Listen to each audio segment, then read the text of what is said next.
পরীক্ষা শেষ, এবার হাতে মাস খানেকের ছুটি। বাবা বললেন মাকে ডেকে, এবার চলো উটি। আমি বললাম, না না বাপি, উটি অনেক দূর। এবার চলো সেই যেখানে আকাশ সমুদ্র। কোথায় সেটি?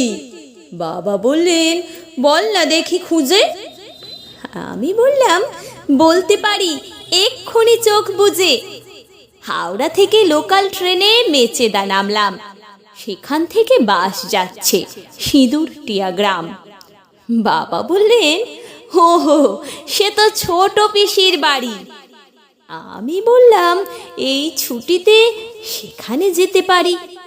বাবা তখন মাকে ডাকলেন, কই গো, এসো, শোনো। দোলার বাড়ি লম্বা ছুটির মানে নেই তো কোনো। ওরাই যাক না, দু ভাই বোনে আসুক ঘুরে টুরে।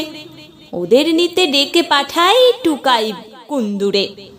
বোন বলল, নদী পেরোনো, হাঁটু ভর্তি কাদা। আমার যেতে ইচ্ছে তো নই, যাক না একা দাদা। ওরা যখন ছুটবে মাঠে বিল্টু ও বন্ধুতে, আমি তখন থাকবো ডুবে ফেলুদা শঙ্কুতে।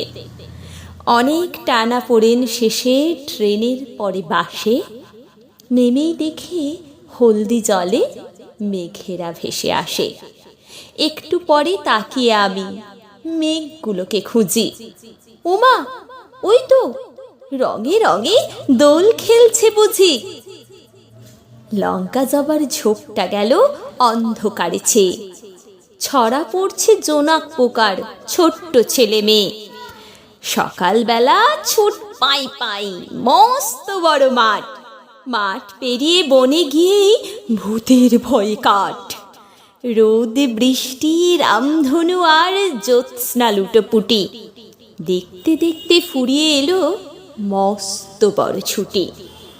সেদিন একা ভাবছি বসে সরু আলির ধারে, কলকাতাকে কেউ এভাবে সাজালেই তো পারে। এমন সময় নবীন দাদু বললে ডেকে, কেউ তোতন নাকি, করছো কি ভাই, আমার বাড়ি যেও। আমি বললাম, পরের বার যাব সময় করে। দু এক টুকরো জ্যোৎস্নাতে আজ পকেট গেছে ভরে। কলকাতাতে অনেক আছে, অনেক ভুরি ভুরি।